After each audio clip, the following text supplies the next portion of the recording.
Well, greetings and salutations, test takers. This is the Series 7 Guru coming to you from my off-grid studio, getting our kicks on historic Route 66 with an option dirty 30, 30-minute on options. We have a whole playlist of videos to help you get in rhythm the day before, the morning of your exam. They come in three varieties, 30 minutes, 60 minutes, and 90 minutes. This is a 30 minutes to kind of get you in the flow, perhaps. Now, it shouldn't be used to try and learn options. It's an overview. We won't be going over, calculating break evens, all that stuff. We want to get the recognition, practical application flow, if you will, in this 30 minutes. All right, so let's get started and trying to get you some target rich environment for the next 30 minutes. First things first, opening the option account, right? We have a nice memory aid, Dado 15. I give you the disclosure document published by the Options Clearing Corporation, the characteristics and risks of options. Please note, risk. No good news in this thing. It's like 100+ pages. There's no way you can read it while I wait. So then I'm going to go get the account approved, my ROP. So D is disclosure, A is account approval. My ROP says you give them the disclosure document. I say yes. I get you approved. I go, hey, good news. I got you approved. Now we can do our first trade. You have 15 days from account approval to get back to us the option agreement, stating that you read and understood that disclosure document. So we have this 15-day window where we can trade. Very testable. In the option agreement, it tells you that you give us limited discretion at expiration to exercise options that have intrinsic value or are in the money. So limited discretion means I don't get to do that anytime. It's at the end. Now we're ready to do your opening purchase, types of orders. If you're doing an opening purchase, you're establishing a right or choice to call the stock away or a right or choice to put the stock. You're either going long, buyer, holder, owner. Those are all synonymous terms. The option contract. There's two types, calls and puts, right? We said you're establishing that right or choice. Whenever you spend money on an option contract, the worst case, you're going to lose your money. So that's one common narrative thread through options, right? The other position you could establish is opening sale. An opening sale would be used to establish a short position. And again, that would mean short seller writer.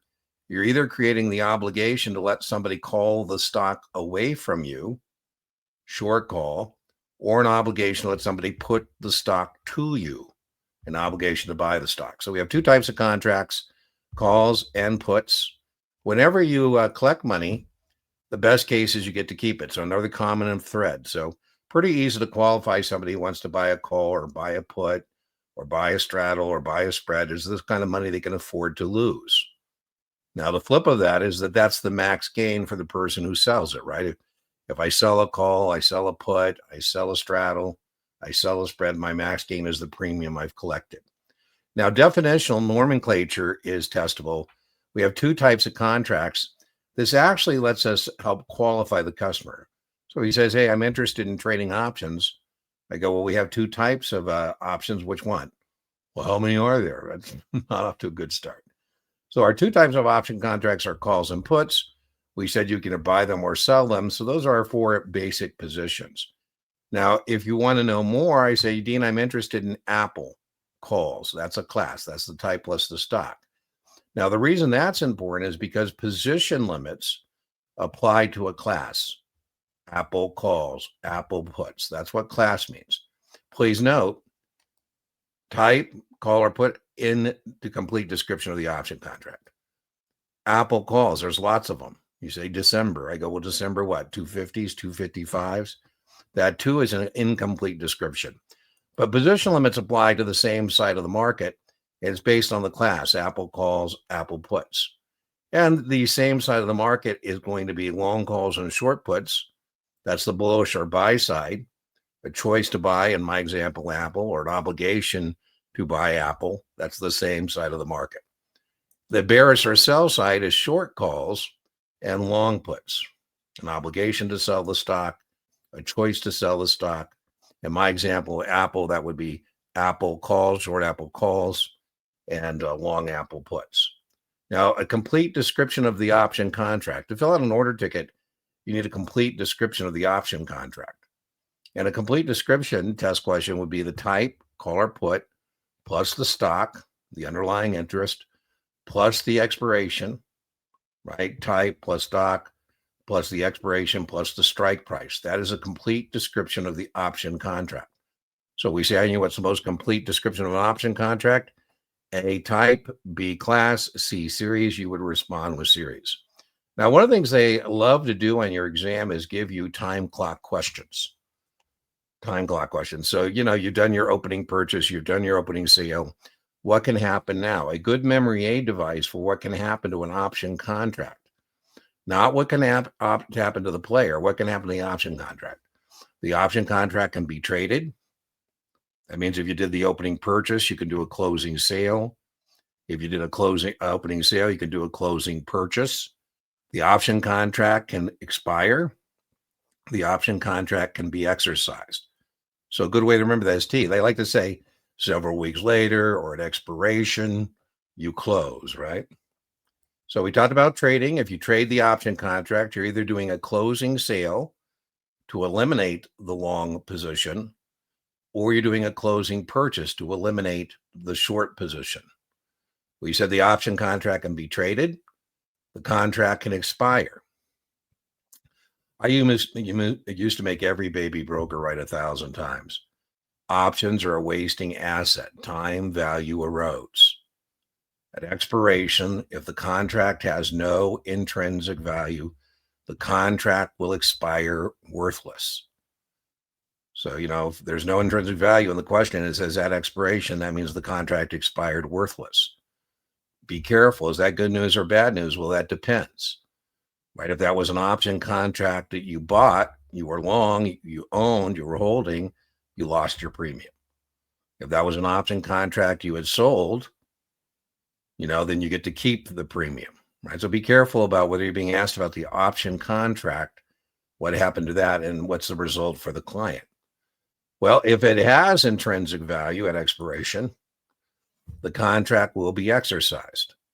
So again, baby broker, I say, okay, 995 more times. Options are wasting asset. Time value erodes. If at expiration the contract has intrinsic value, the contract will be exercised. So again, in the question, time clock questions, if I tell you it's at expiration and you look and see that it has intrinsic value, it's in the money, that means the contract got exercised. I don't have to tell you that necessarily. Maybe I'll be nice and say the contract was exercised, but don't count on it. Don't count on it. Okay, so we said the option contract can be traded. The option contract can expire. The option contract can be exercised. Good way to remember we said is the mnemonic T. We have two styles of options, American style, where you can exercise anytime. So if you're short, this is typically equity options. So remember, if my customer is short the option contract, one of the risks they have is that at any time they could get exercised. They could get an assignment. That's the way of saying you got exercised. Hey, you just been assigned. And that means you're either going to have to come up with the stock, short call, or you're going to have to come up with the money, short put, depending on where you're at. So that's one of the risks in being short an American style option, which is typical of equity. You can exercise anytime. European style is typical of, let's see, did I make a banner? There we go. Of non-equity options. And there you have less risk as somebody who's short because they can't exercise, the person who has the other side of the contract can't exercise anytime. They can only do it on the last trading day or expiration, right? So again, American style versus European style. The OCC, so I just told you that if you're short the option contract, if it's an equity option contract, you're either going to have to come up with the stock or you're going to have to come up with the money. And, the person who buys that option says, gee, how do I know they're going to deliver the stock or the money? I say, well, okay, so you're long the call. You're asking me, how do you know they're going to deliver the stock to you? How do they know you're going to come up with the money? What you're asking about is counterparty risk. And test question, the OCC is the issuer and guarantor of all option contracts. So they stand in the middle. So we don't have counterparty risk, the risk that somebody is not going to make good on the contract. Now, if somebody who's long exercises, remember we said they can do that anytime, the Options Clearing Corporation is going to assign that exercise notice randomly. And then the firm can use random, FIFO, or another fair method. So, how does the OCC do it? They do it randomly. So the OCC calls Merrill. Merrill says, why us? And I said, well, we do it randomly. Now, within Merrill's client base, they have to decide who's got to deliver the stock or the money. And they can do it random, FIFO, or another fair method. What they can't be is discriminatory. And then whatever they're doing, they got to tell their customers. All right. Well, 2 good memory aid devices for you on your test tomorrow or today, depending on whether you're watching this the day before or the morning of, is call up, put down. Call up, put down. Call up is a great memory aid device for in the money intrinsic value. So I get a question they're asking about in the money intrinsic value. I go, okay, I'm going to close my eyes, call up, put down. Options aerobics, call up, put down. Okay, I'm going to open my eyes. If the market price is above the strike price, call up. Market price up from strike price has intrinsic value. Oh, damn, it's a put. Okay, it's a put. Put down. If the market price is down from the strike price, the contract is in the money, has intrinsic value. Okay, it's a 50 put, stocks at 47, 3 points. Now, again, that's important. Be careful again about whether they're asking you about the relationship of the market price to the strike price, or they're asking about a player. Now, call up and put down is also a good memory aid device. In fact, I tell people when I'm teaching, they only remember one thing about options: call up, put down. It's also great for break evens. Call up, put down. Call up, put down. So call up, strike price plus premium is the break even for a basic call contract, long or short. Put down, the break even for a basic put contract is put down, strike price minus premium, long or short, strike price less premium. And then what matters is whether you're bullish or bearish. All right, advanced option strategies. We do have some memory aids to help you there as well. One of the test questions for you on your exam today or tomorrow is identifying an advanced option strategy as either being a straddle or a spread. And a good way to identify a spread is SOTA. Same option, call, different action, buy, sell. A spread is when you're long and short the same type of contract. Same option, different action. Once you've identified the spread using SOTA, then you have to determine if it's a debit or credit. If you get that part right, you can rock and roll. Because if you identify it as a debit spread, more money out than in, you're buying the spread, then you would tell me on the test you want the contracts to exercise and you want the spread, the difference in the premiums, to widen, to get larger. If, on the other hand, you determine it's a credit spread, then that's more money in than out. You're selling the spread. Just like anything you sell, you would like the contracts to expire and you'd like them to narrow. A good memory aid device is credit has 6 letters, expire has 6 letters, narrow has 6 letters. There is no scenario in which you get debit or credit, debit exercise widen, or credit expire narrow, and you're going to be wrong. That goes together all the time. I think of the do, like when you're wide like Dean, you need to exercise, right? In some cultures, being wide like Dean is a sign of wealth and prosperity. Unfortunately, not ours, right? So once you determine you bought it, as we said, if you're buying the spread, it's a debit spread, just like anything else you would buy. We've got your max loss. And if it's a credit spread, just like any other option position you would sell, we have your max gain. Test taking trick. The max gain and max loss in your exam is going to add up to the difference in the strikes. All of the action takes place. Looks like I got a typo on my banner there. Is the difference in the strikes. So if it's a 40 call and a 50 call, the gain and loss add up to 10 points. So that's a 50-50 on your exam because you can just eliminate anything that doesn't add up to those 10 points, right? It's got to be 6 and 4 or 7 and 3. So that gives you a 50-50. So, by the way, that means you don't have to memorize the other thing, right? If I got my gain, for example, is 4 points in that 40 call spread, then that means my loss is 6. Or if my gain is 4, loss is 4, then gain is 6, right? So that's at 10 points. Depending on what those numbers are, I'm giving you an example. Break even, another test taking trick. The break even in the spread has to be somewhere between, in my example, 40 and 50, right? So another 50-50 on your exam tomorrow or today is, that the break even, my 40-50 example, you can eliminate anything that's outside that range. I told you the difference was 4, so it'd be 44. A good memory aid is call, add to the lower. Call, add to the lower. We're going to add the net premium to the lower strike price. Doesn't matter whether it's a debit or credit, net debit, net credit, doesn't matter. Call, add to the lower. If it's a put spread, push. And again, we can eliminate, let's say it's a 50 put and a 40 put. Again, we can eliminate any break even that isn't somewhere between those two numbers. All the action takes place between those strikes. Sometimes if you've been watching my option videos, there's 200 of them, right? I say there's a floor and there's a ceiling on that. So that's going to be put, subtract from the higher. Again, we're going to take the higher strike. We're going to subtract that net premium. Doesn't matter whether it's a debit or credit. Whatever the net difference is, push, put, subtract from the higher. Now, another trick that can amaze your friends, if they don't know the trick, they're going to think you're a genius. You can say, I bet I can identify any spread, even if it's missing the premiums. The way we identify a spread as being bullish or bearish is by the larger premium dominating. But, I think one of the more difficult questions you might encounter on your exam tomorrow or today, depending on when you're watching this, is this idea is it bullish or bearish based on missing premiums? Now, one thing you can use is my mantra: lower, higher, longer.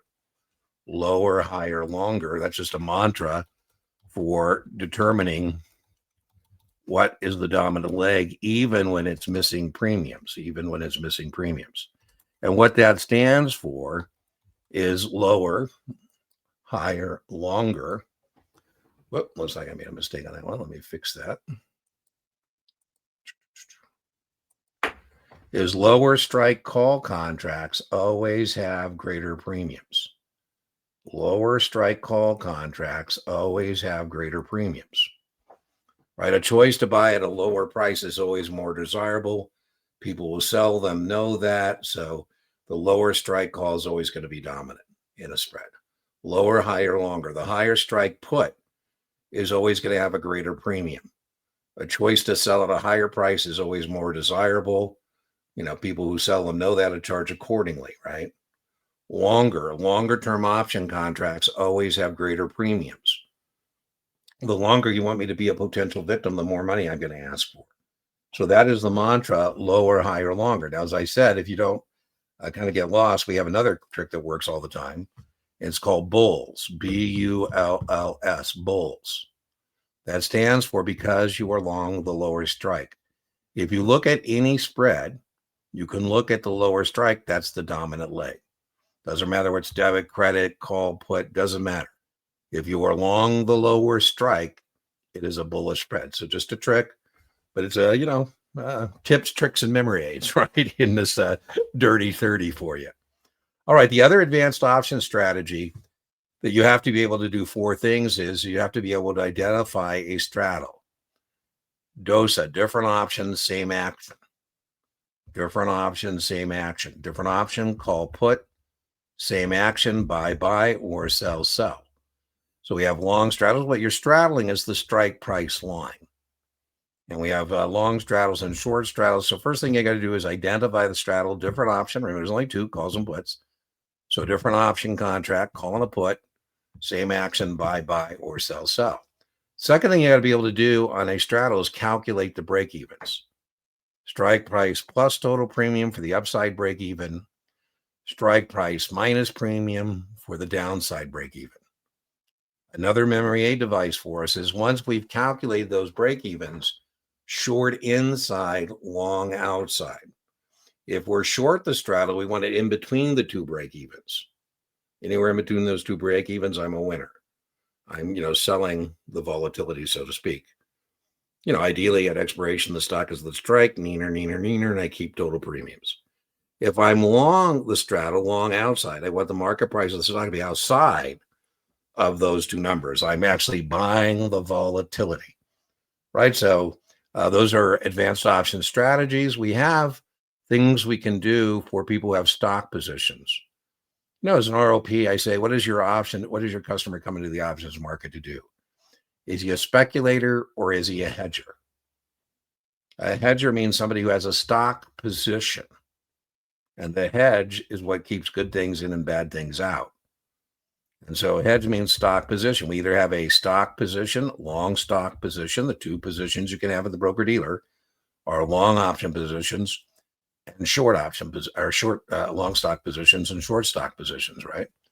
So maybe you say, Dean, I like my stock, I like my dividends, but I wish there were a way to supplement the dividend income on the stocks in my portfolio. I say, oh, you're interested in generating additional income. Very much a test question. When you're generating additional income on a stock, that's going to be a covered call. So that phraseology you will encounter either today or tomorrow, depending on when you're taking your test. And that's a covered call. As I said in these dirty 30s, we're not going to start going through break evens, get out a whiteboard. Too late for that because you're testing, right? So we're just trying to get your juices flowing, get you in the flow, so to speak. Now, the disadvantage of that covered call, remember, is you don't participate past the strike price.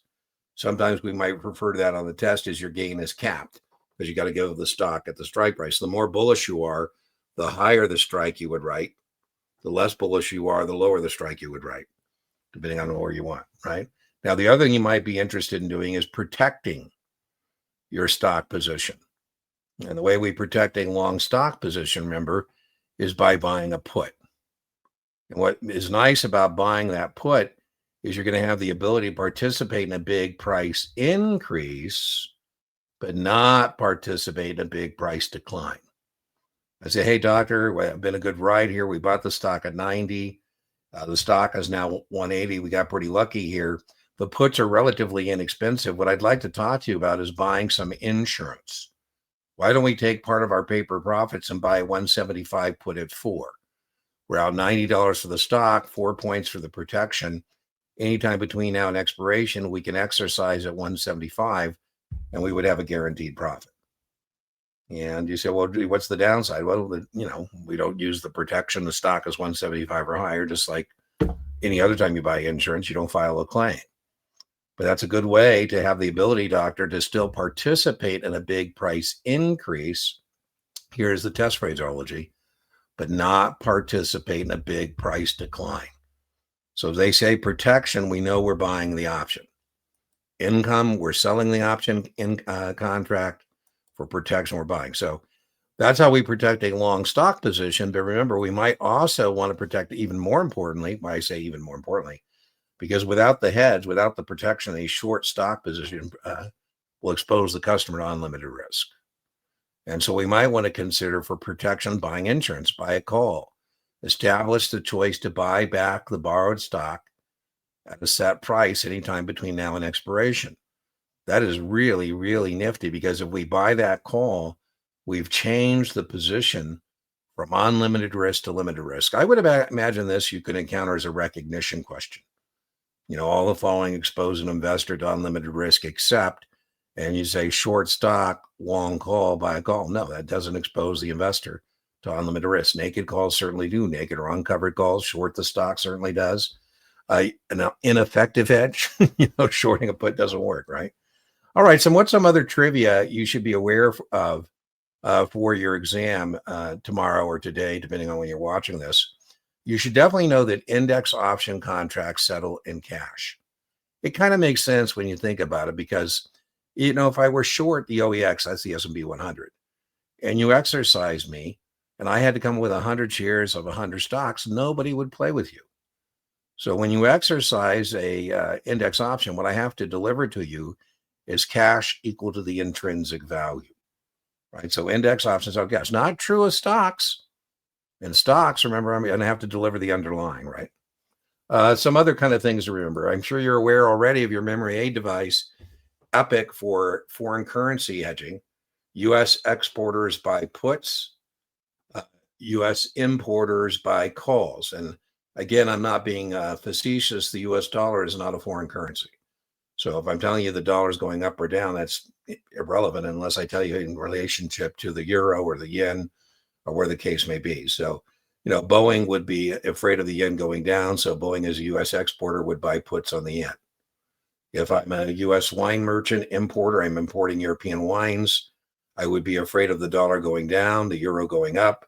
So I would put calls on the euro. What I'm trying to do is make up in my option contract as a hedge someone I'm going to lose in the exchange market. Again, this is a dirty 30.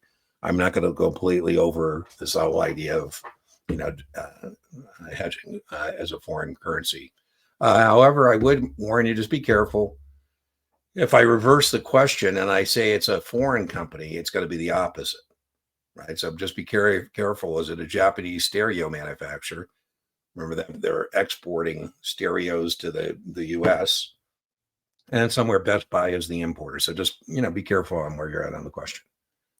No, we spend all this time telling you there's an inverse relationship between interest rates and bond prices. Interest rates go up, bond prices go down. Interest rates go down, bond prices go up. So be careful. Yield-based options test point have a direct relationship, not inverse, with interest rates. So, if I'm using a yield-based option contract, I think interest rates are going to go up. I buy a yield-based call, a direct relationship. If I think interest rates are going down, I buy a yield-based put. So they don't have the inverse relationship. Yield-based options have that direct relationship. Okay, well, I hope you are finding these 30, 60, 90. We have 30-minute dirty 30s. We have your Series 7 and 60 minutes. We have your Series 7 Mighty 90 minutes. Hopefully, we'll have each of these available. Here, this is a carve out. So when I do the dirty 30 on the Series 7, I will not be covering options because that's what this 30 minutes was about. But hope you find it helpful, and I'll see you for the next dirty 30. Bye-bye. Oh, almost forgot. Inch by inch, your Series 7's a cinch. Yard by yard, your Series 7 is hard.